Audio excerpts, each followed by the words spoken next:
name is Sylvia Chan-Olmsted. I'm a professor in the Department of Media Production, Management, and Technology.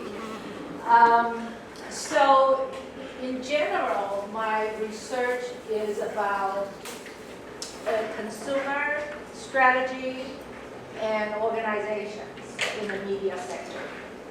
Now, over the years, my projects have really touched on all different aspects of the industry and different technologies. But the core is always the consumer, which is a little bit different from users.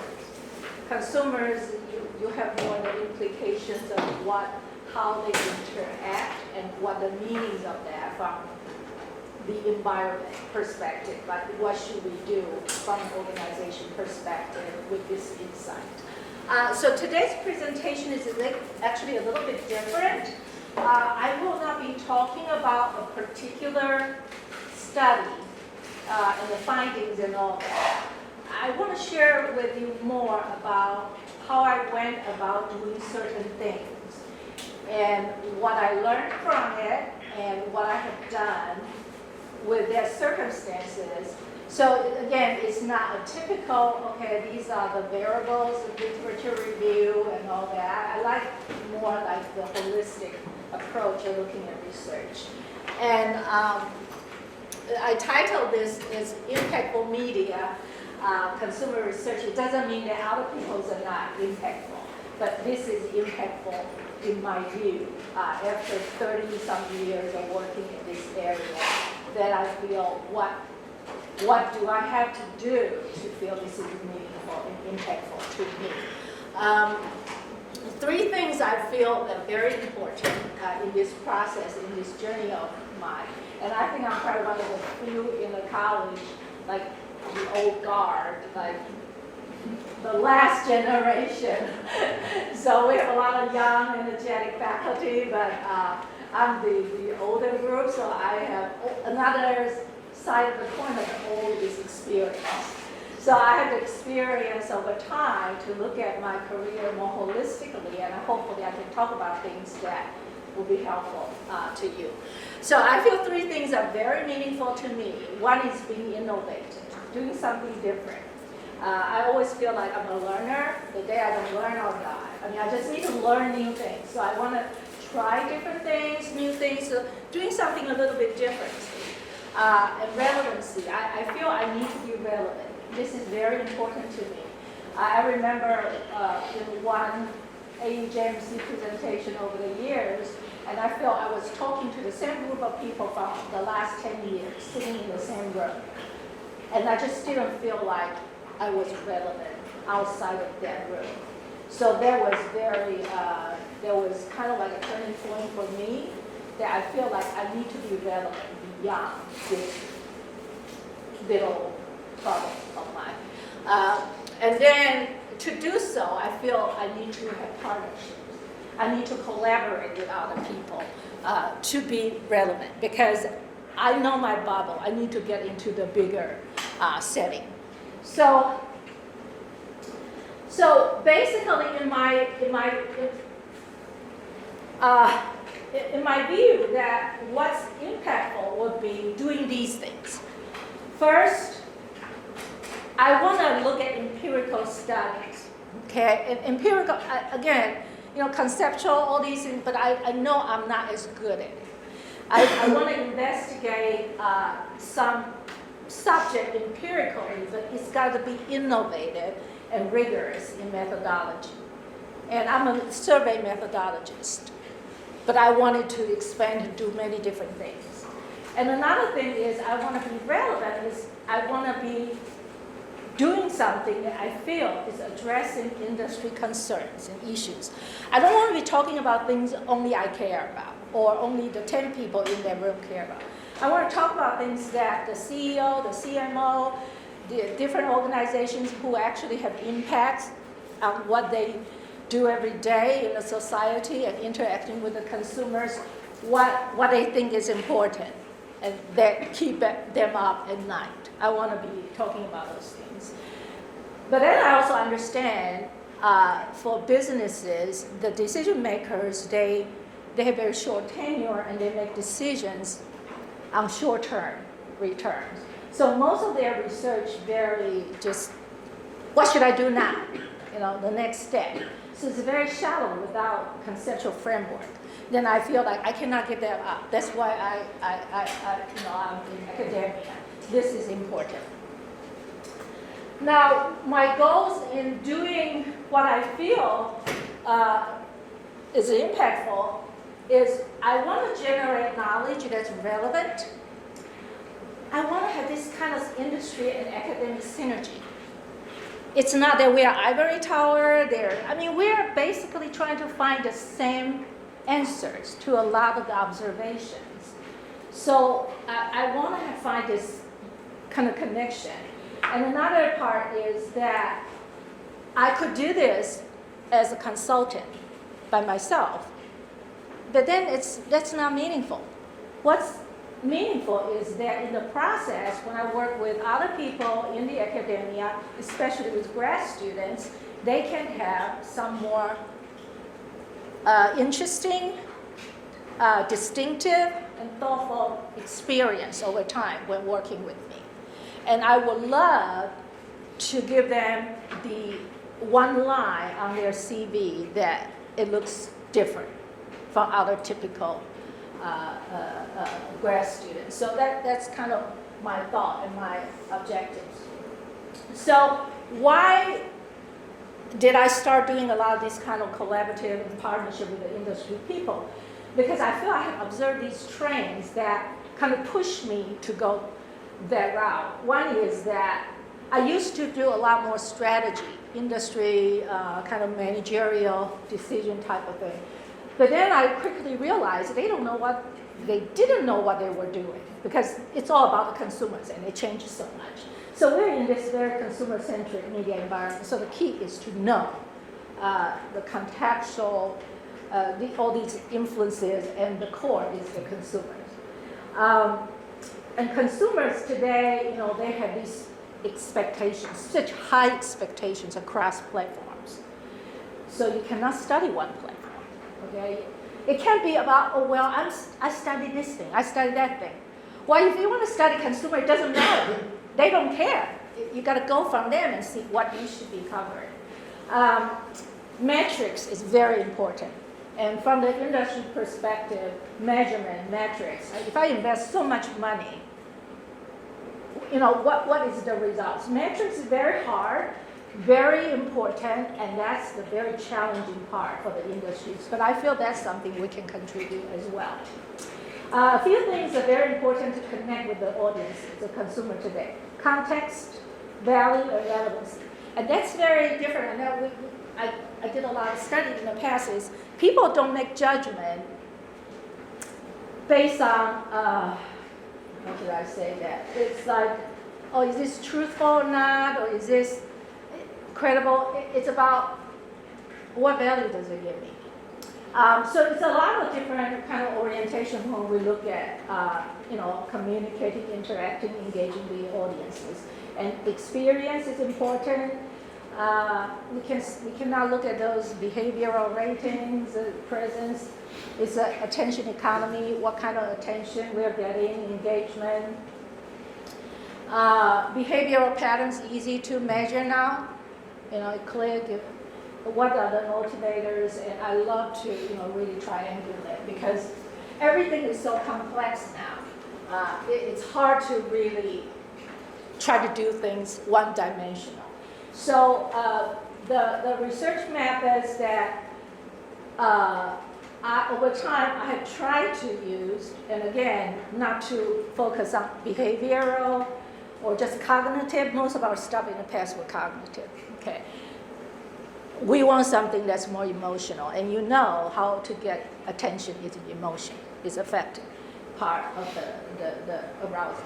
So I venture into a lot of qualitative stuff and try to use technology for measurement. I'll give you a couple of examples. I still do my quantitative part, but again, I'm a survey methodologist because I found traditional lab experiments are too simplified and controlled. It's okay in the past now the world is too complex. There are too many choices.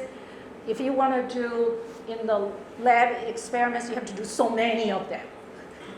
So it's like you have to do, it just takes a lot of time.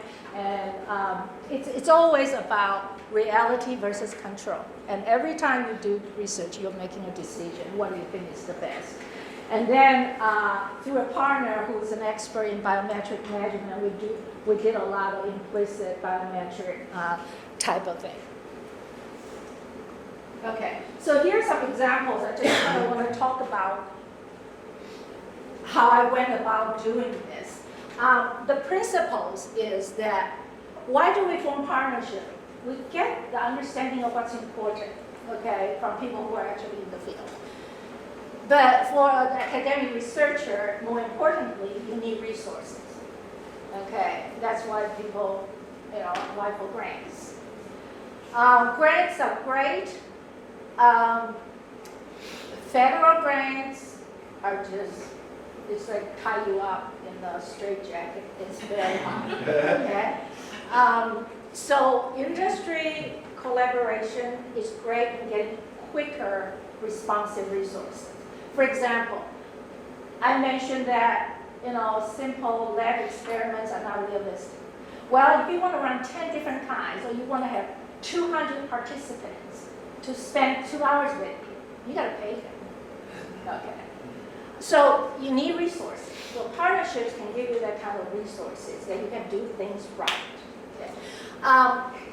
But in everything that I have done, I always need research freedom. Because if I wanted just to be the research director for a company, I could just go there and be the research director. I'm here as a teacher, as a professor, academia, so you cannot tell me what to do. So whatever partnerships, I'll give you what you want, but you cannot tell me how to do it. So that's a very important thing, is freedom. And I will do extra for what you're looking for. But I have to, be able to do what I and how much the partner will take is their business, but I'll take what I want. And another thing is, I always have to have the right to disseminate. If you ask me to sign a NDA and all these things, I'm like, okay, I'm not doing it. Because the whole point is to disseminate. You cannot talk about the research results. What is the point? So again, these are some bottom lines. So it's not like I go out and sell my soul to all these companies. I'm like, okay, no, you gotta let me, you can give me the resources, you get what you want. I have to do it the way I think it ought to be done, and I have to disseminate it in scholarly avenues. So for example, just kind of to give you, I work with the public TV and radio stations here before, and later on I will tell you that if you want something different, just approach someone you already know here. So that was the beginning there. I know that they had difficulty with membership, they wanted to know more and all that. And so I designed something that's, it's a survey, and I actually got that article published. That was very much a response to what they needed at the time, because the members were aging. They need to know what's important to them. So I did a bunch of studies for them, and I presented them to all the decision makers. So that one was more really for helping out the college media properties. But after that, we developed a relationship, and we talked about the future. We talked about things that might matter in the media industries. And then there was a partner that was, they're doing the mobile ad thing for the stations. Then I hopped on calls with their CEO and everything, and they were interested in funding some studies to learn more about podcasts, about mobile, audio content. So we did some studies in that area, and it was good because I got it published. They got their insights, and we actually made a presentation at NAB, one of the biggest industry conferences. So you can see that you can still get the part that you want, but you help out, what we have here, and also give us a presence at the national stage. Now, externally, I have worked with many different partners. I think Twitter, sports, consortium, Google, some ad blockers, and platforms. So you can see there are big tech companies. There are also platforms. For example, this one, and I'll talk about a little bit, is with the emotion measurement platform that we talked to them over time, and they thought, I wonder, does this matter and that? And I was like, do you want to do a study about this on your platform? And you guys, pay for everything, like 600 panelists and all that. They're like, yeah, we'd like to. But they did not know what would be the results.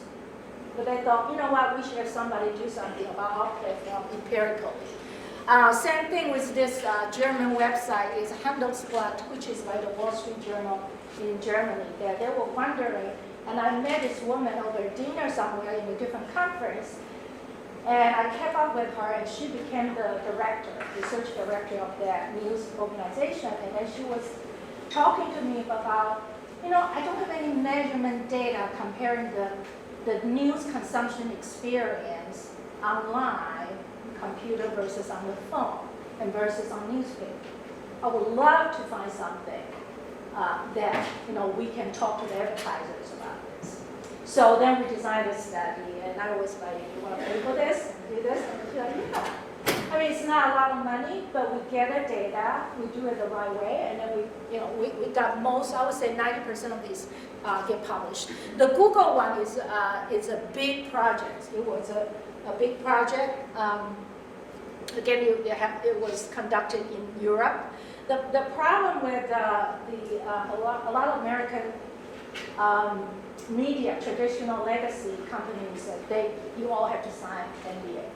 And I tried a couple times to do a couple projects. Ended up it didn't happen because they told me what I can do and cannot do, and there's no need for me to do this. So there are a few projects over time, but I want to kind of talk about, at the beginning I talked about something different, innovative, and trying to work on something different. Because if you just go to an industry partner and say, I'm going to do a survey, and that's it. They can do survey. They can do a lot of things. So for example, for this one, there's this group called the S20 European Sponsor, Sports Sponsors. It's a consortium. So we have big company, Adidas, and huge companies that they want to know, okay, the sports consumers are different today in how they use the media to really have this great connection with as a fan. Okay. But we really don't know exactly how they do it. We know that how they watch and how they get online and how they use it. But holistically, what do? You have pieces of information. So what we did was we found an iTrack platform, which is based in Canada, and I contacted them. You never know. You contact them. So every time you contact a company, just contact them and see, do you have academic discount? Just talk to them about all this research on that you're doing and all that. And I did get a great discount, like 80% off. But then they became big. I was one of the first ones to talk to Qualtrics in this college. I was the first, and then now it was a big. But anyway, iTrack is getting bigger too. So they have this qualitative research platform. It's very cool. Then you can upload, download in real time. You can interact. It's just very nice interface. So what I did was we have the consortium group that they follow consumer panels, and we have these people download this platform, and we design a study that they would actually every day as they go through their 7 days, this app they would take picture of what they look at and talk about what they're looking at. So it's a kind of digital media diary of what they experience and different. And then there's a lot of stuff to analyze. But then iTrack is a pretty good platform to tease things out. And then they were required to go to a sporting event because the fans want to know we spend not the fans, the sponsors, we spend so much money in this arena, all these ads, to even look at the fields. So we actually have them done. They look around, they talk about the experience. There was a very good, I would say, one of the most insightful qualitative study that we have done. Screenshots, media use. So every day they talk a little bit on their phone. Then we do the thematic analysis. Okay, and I was a very number cruncher before this. So this was really fun for me. But we never just do the qualitative. We always follow qualitative with a huge quantitative one. And this one was cross-national, both in Germany, Switzerland, and the United States. So then we glean from what we learned in the qualitative, and we do a massive, major studies. And then we predict a bunch of things. And as you would probably know, the sports sponsors, they don't care about all these significance, not significance. And I'll talk about the key is you need to respect and understand other people's priorities. And their priorities are not lesser than. Okay, that's their livelihood. It's very important. So you need to speak their language, respect what they are looking for, and give it to them. So we did a bunch of things, profiling. Marketing people love profiling, they love segmentation. We did some predictive stuff. So, you have to speak the language that they know. For example, we talked about the fandom, like actual sporting events participation. We talk about the purists versus the techno multitaskers. And then you describe it. You need to describe it in a way not significant this, that, but in a way that could, okay, this will work for us when we try to come up with our marketing strategies. So we did that kind of presentations.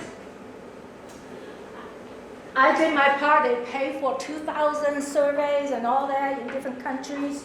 So I did my part to present stuff to them, for them, in a language, in a way they were interested. Talking about men versus women, these fans, what they do, what they're looking for, the journey, because they're always interested in journey. Where do they go first, next? I mean, that is important to us, but it's important to them in media planning and all that. But the truth is, for that study, I actually got 2 publications out of this and nothing to do with this. Because at that time, I was interested in in this. Fantasy sports. So I was interested in fantasy sports because my son was playing it like crazy. I'm like, I don't want to know about it. And then I read about it and I was like, oh, this is fascinating, how engaging. I was talking about engagement and all that. So in that study, I designed what I need, and I would always have a set of questions for what I want. They don't care, as long as you still have valid design and all that. And then I got the data I want, I worked on it, I published it in Sports Marketing Quarterly. So I got what I wanted, and they got what they wanted. Now with the Google part that I think is interesting is that they have the resources, okay? But it went about, and again, that's what I want to say, that don't say no so quickly to something.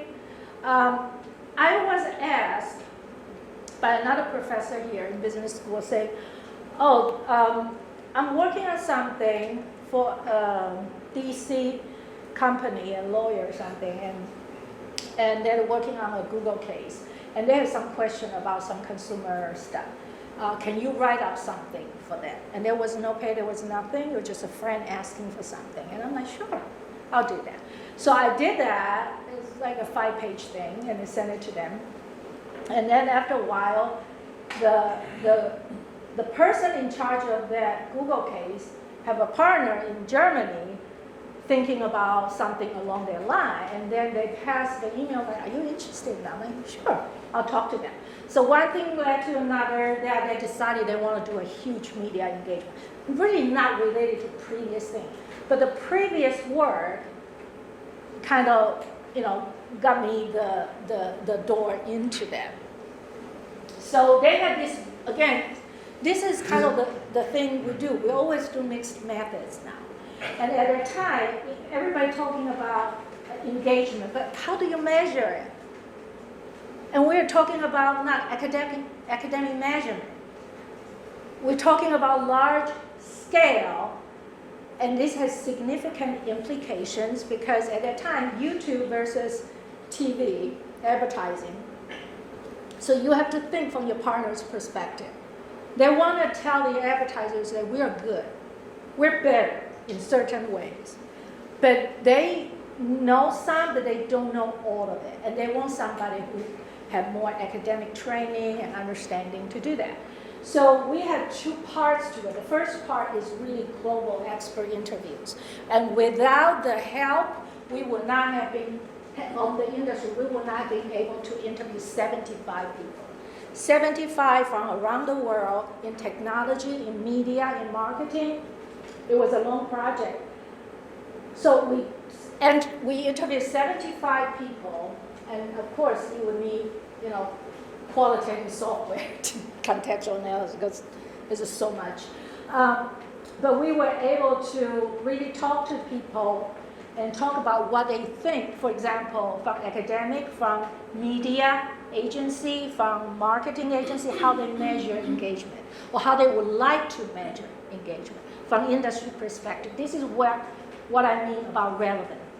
You can think, okay, engagement this, engagement that, and the scales from the previous one is this, and from that is this, and you can, it's an easy way, okay? And I will still do that, but I want to know what really is like. So we talk to people, and we qualitatively analyze a bunch of things. Let me show that. And then we present to the Google, the Google group about measurement. So this is like the qualitative part from an industry perspective. But I also wrote a paper on this. But when I wrote it, it's not as much about how we actually going to measure, but it's more like the different constructs that affect the process and the perception of measurement in the industry. Okay.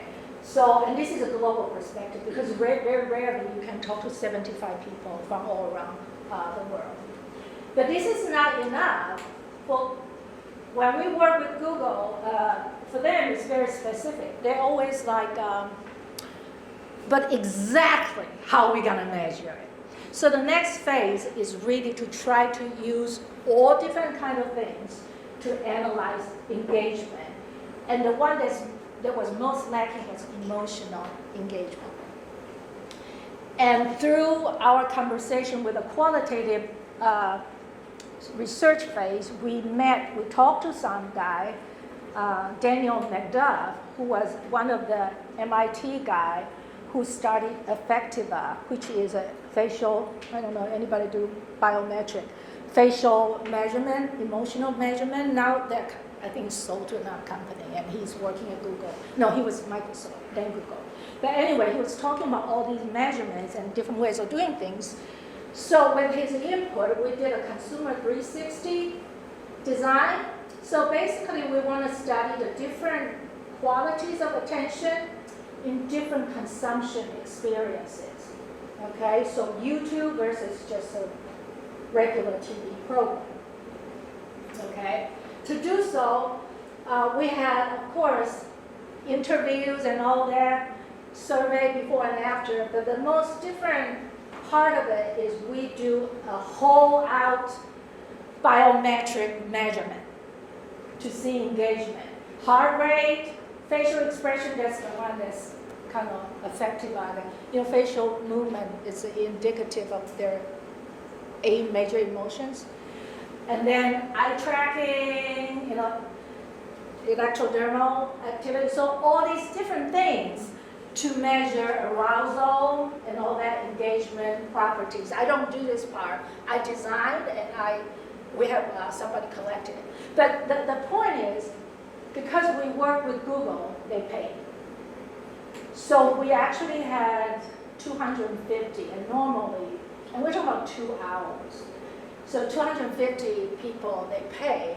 And the interesting thing is my experience working with the industry is they want reality. They want to be a reflection, whatever you're doing is a reflection of the reality. For example, I could not give them just no choice.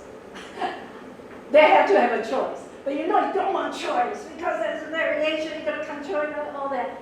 So it's a very give and take. And then it's all like, okay, if you want variation and reality, I need more people, more money. So it's a lot of this kind of back and forth discussion. Control versus, in academic setting, it's about what? Control. We have to control. But most of my industry partners' point is that there's no control. If you control to the heck of it, that's not real. Or you have to keep doing all these things. So, but then you want control, you have to have control, you cannot explain things without control. So that's a very hard kind of give and take process. If I don't control so much, I cannot get published. So there's a lot of give and take. To what degree you can tolerate it? This is another project that we did about news on different. This one is interesting.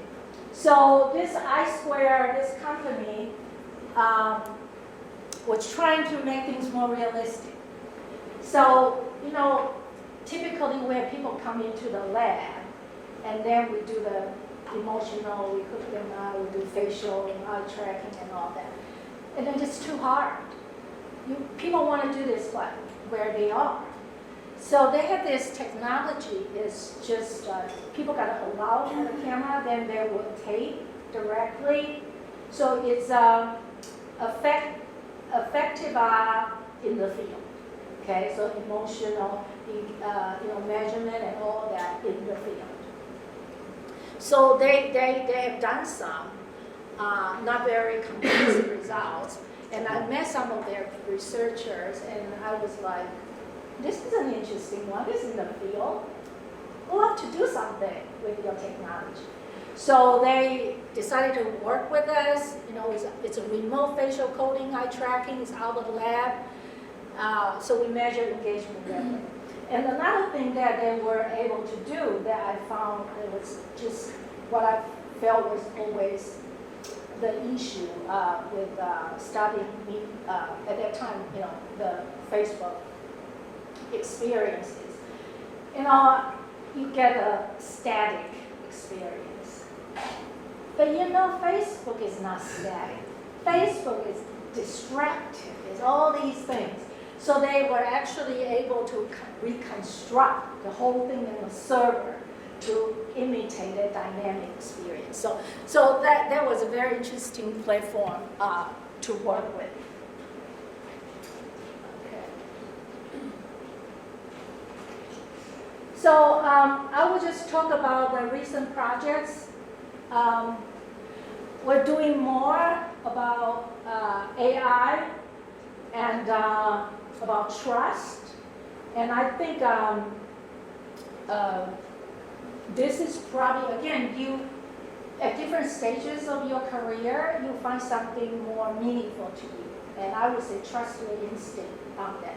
For me, I always love technology, so AI is fascinating to me. And I feel trust is something I want to do more about.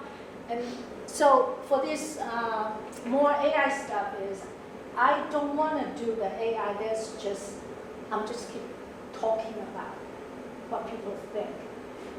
Because I don't feel that's impactful. If we just keep talking about what people think of this and that. So I actually met Dr. Tai, she's a director, she's in computer science, and she's like one of the leaders in explainable machine learning, explainable AI. And we really hit it off. We didn't talk about research. So I would say cultivate relationship first, because you want to work with people you like. And it's much faster, you learn the language. So we liked each other. I took her out, I bought the sushi shivais, and we just talked about kids before we did anything. and we really enjoyed one another. And then we put together some projects, okay? Like, basically she would talk about things, and then I would say, well, how you train your staff? She said this and this and that. I said, well, that's for your convenience. People don't act like that. These things are important. And she's like, well, but I don't have training data for that. I said, well, we put together a grant, and then I can get the data for you to train. And based on social science behaviors, and drivers and motivators. So we did that for the deep trust. She actually used a defend. It's like a model. It's a fake news detection thing, and you can explain why. And the way they were explaining, I'm like, well, you cannot explain like this. Nobody cares. Nobody trusts this. They can't even understand this. So we talk about different ways of doing that. Okay, and then the trust thing is some media companies. We were having some discussion, and they were saying nobody trusts anything, whatever. I wish we could measure it. And then I was like, why can't we? Why don't we measure it? Not measure it in a way for the purpose of, this is a little bit different. Measuring in a way for social impact or credibility. Measure it in a way about the consumer. And we found so many interesting things. People will use the things they don't trust. That's just the way it is. Because you know what? It's entertaining, or it fills a void, or okay, I would use this. I don't quite trust it, because if I want to trust certain things, I'll go to this one to do this. So it's a holistic way to look at things. So we actually have a different way of looking at trust, the traditional element and all that. We added relevancy, value, and all those things. And so that's like a scale with it's more from the media brand's perspective. And then I'm working with Dr. Tai again. After we did one, we really like it. I'm working with each other very well. We just put together a big AI project. We just submitted last week. This is, I know it's like crazy because we have 3 people, but I thought it was fun and to show what we can do in this technological process. So we got together, we talked about all this misinformation mitigation process. And as you will see, most of the industry approaches is about accuracy detection. It's about source, mostly about source. If they talk about consumers, still really about what they think the credibility and all that. Okay, so so we decided to do much more user approach and the contextual intervention. But to do so, you need machine learning because it's just too much out there. So we work on with different groups, and my part is here. And the first part is another machine learning researcher that she specialized in tipping point. Like when a social norm emerges, but when is that when people change their perception, or maybe they become radical or something. No, so that's her expertise. And then the second one is Dr. Tai's training, topology, machine learning, explainable learning. And this time I talked to her about we should focus on community and not your typical demographic, but cultural and related to community, and also influencing. So there's 3 aspects. We're going to identify the features so that she can identify the type of things that will be most resilient or that resonate better. For example, you tell something that's the truth, they don't care. It's the truth, but it's in a way within their context. The truth is much more truthful, So the focus is on scientific evidence. So we focus on scientific information. And then the last one is another is more the visual interaction. So we have 3 different, hopefully you will see if we get funded in a few months. So the last thing, I just want to focus on what I learned over time, kind of like a summary. that the purpose is really not about all the different studies, but more about what I think would be most helpful for this kind of pursuit. First is you have to find exciting overlapping topics from your daily experience. So it's not like, oh, you did research. I feel it has to have some relevancy to you personally. I did fantasy sports because I saw my son was addicted to it. I thought that was interesting, and the more I read about it, whoa, what an industry that is. Okay, and then I attach it to sports marketing stuff. So it's got to be something so you are excited to do it. The next is invest in relationships, and I cannot stress it enough that you don't have to think, what is in there for me at the beginning? It's because I have heard people say that in grant meetings. They come in and they say, what is in for me? I'm like, because it's ripe to do maybe, but you don't know what is in for you. I didn't know when I sat next to someone, asked about their research and talk about things that would lead to all these. I had no idea. Okay? So because you grow things, it's kind of like fishing. It grows and grows, okay? But anyway, small things for the big things. So you start with small projects. I started with a lot of the public TV projects. You learn from it. But you need to be flexible, okay? You need to know what you want from the partnerships. I've worked with some partners. They treated me like a research staff for them. And I will continue to do that out of courtesy, but then I will not work with them. So you know what you want, and you do not need to do what you don't want to do. At least there's another benefit for the greater good, you know. Speak the right language. I cannot stress this enough that if you do not speak your partner's language, you are disrespectful. If you always talk about statistical significance of 0.05 or whatever, you are being two purposes. You want to tell them what's the results, well, that doesn't work. Second one, you want to show them you're smarter than them, that's not good. So, you know, speak in people's language. Understand and respect their priorities. Their priority is to market successfully. That's fine. That's their priority. It doesn't make them lesser than you. You gotta be good at time management if you want to do a lot of these things. And I do a lot of project management tools. I love to learn new technologies and all that. Because when you check up something, you organize, you just feel good. You just feel like you're doing something. Because research is a long journey. It is hard. You don't know where you are. But if you visualize it, you feel like you're doing something, you know. Over-deliver. You always over-deliver what they ask for. Because next time they will say, I'm going to give her a bigger project because she is good. But you also need to know sometimes it's just not a good project for you, your current professional stage. I knew I could do that because I was already tenure and promoted. If you are assistant professor, it is hard. But if you feel you are really effective in managing, I will give it a try because you don't know.